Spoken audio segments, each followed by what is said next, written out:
and that was also said by John Paul II. Markets do not solve the problem of the poorest of the poor. Markets do not solve the problem of a Bernardo model fooling thousands of people who respond to this scheme. And I don't have to talk to you about certain situations in the Philippines where some businessmen have also fooled a lot of us. So markets have to be regulated. But they have to be regulated according to the circumstances prevailing in a given country at a given time. And that is why you have the parliament. The parliament will look at the situation and say, okay, now let us legislate it to control this specific sector, which is now monopolistic, that has all these regulations. But once that sector already becomes very competitive, then the regulation can be removed. But that can also be done by legislation. But the moment you put into a basic law of the land all these figures, 60-40, 25-75, 0, and so on and so forth, you are definitely strangling the economy. You are not allowing the leaders to adapt to different circumstances. I'm not saying that capitalism is better than socialism or free market is better than state regulation. I will leave it up precisely to the people leading us according to the circumstances that prevail. Now let me just end by mentioning some of the sectors which are suffering from this strangulation of our Philippine Constitution. And it was already mentioned by Janita and Vlad that she already referred to the issue of foreign ownership of land. It says here, take the present circumstances relevant to the issue of foreign ownership of land. The Philippines is terribly handicapped by the still primitive state of our infrastructures compared to such emerging markets as China, Vietnam, and Indonesia.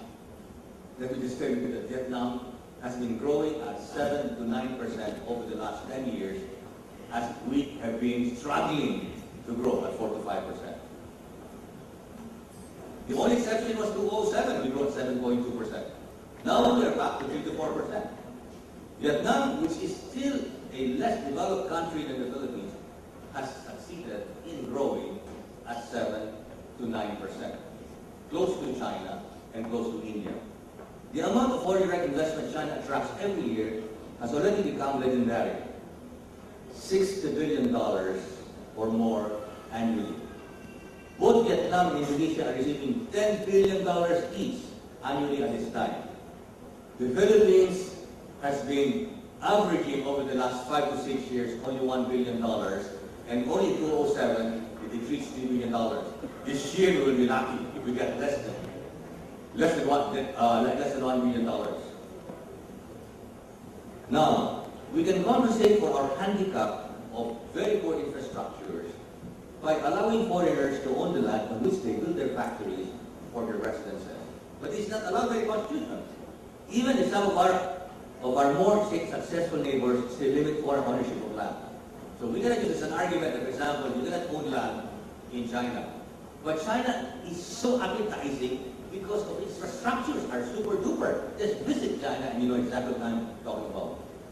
Our infrastructures are so lousy. So we have to compensate for that negative thing by giving a sweetener, allowing the foreigner to own the land on which he builds his factory and the land on which he builds his residence. No more. I'm not saying that we should allow him to buy a whole island. Besides, that is what legislation is all about. The legislation does say only the land on which the foreigner builds his factory and the land on which he builds his land, and nothing more.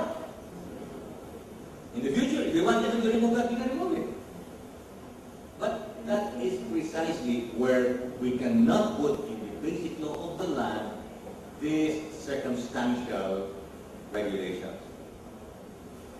Now, let me give you another example. The case of media is especially complex.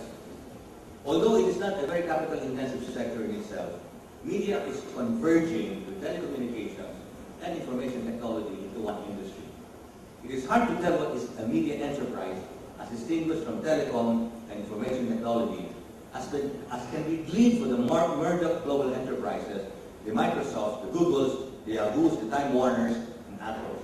I'm glad that there are very young people here, you know what I'm talking about. So right now you don't know what is media. Everything is converging. Telecom, computers, television. And so, if you prevent our limiting foreign ownership in any one of these industries, will leave us light years behind in a converging sector where technological change is happening at a breathtaking pace. Instead of limiting ownership in these sectors, our legislators should frame competition policies so that monopolies and oligopolies do not injure the consumers. And in fact, it is still one thing we're waiting for our Congress to do, to have a very good competition policy. So we don't have, for example, our telecom companies practicing oligopoly and preventing competition from abroad and causing the rate of our using our cell phones to be still very high compared to our neighbors. What actually happens because of the limit to foreign participation in these industries is that the Filipino-owned enterprises are sometimes able to earn monopoly or oligopoly profits. It happens all the time. These Filipinos in industry who are saying, oh, kawawa kami, kakaanit kami ng buhay ng mga dayuhan. Actually, what they're doing is getting from us very high profits because they're the only ones who can operate here. When you bring in international competitor, you can see how those prices will come down. All public utilities should follow the example of the electricity industry, where there's more leeway now for foreign ownership of specific enterprises in the value chain. Now, one last example. Education is another sector which should be opened up to foreign investment. As I said, in our Constitution, a foreigner cannot even own 1% in any university, in any school. It doesn't even make sense, no? There are world-class universities from the US and Europe that are seeking a strong presence in Southeast Asia, where the university age population is growing very rapidly. You know very well what's happening to the Western countries. There are no more babies, so there are no more university students. It's declining. I just spent almost 2 years in Europe. It's amazing what's happening in Europe. Universities is closing down because there are no university students. Because the fertility rate is so low. Now they're looking at Southeast Asia, where you have a tremendous young population. Especially in Europe, because of the very low fertility rate, there is a very pronounced decline in the number of students going to universities. In fact, many schools have closed for lack of students. Some of these educational institutions are already running campuses in Singapore, Malaysia, Thailand, and China. There is no reason why the Philippines should be close to such foreign-owned universities that can do much to improve our university education, especially in engineering and the sciences. You know how we are so backward in math, engineering, and sciences compared to Singapore, Hong Kong, Japan, Korea. The answer is not in fact partnering with local universities. From my conversations with some of the universities in Europe, they would want to have complete control of the educational policies. Their experience with partnering with local investors has not been positive. Maintaining the high quality of education is a very demanding task. Being forced to have local partners and straitjacket the foreign groups that want to invest in education.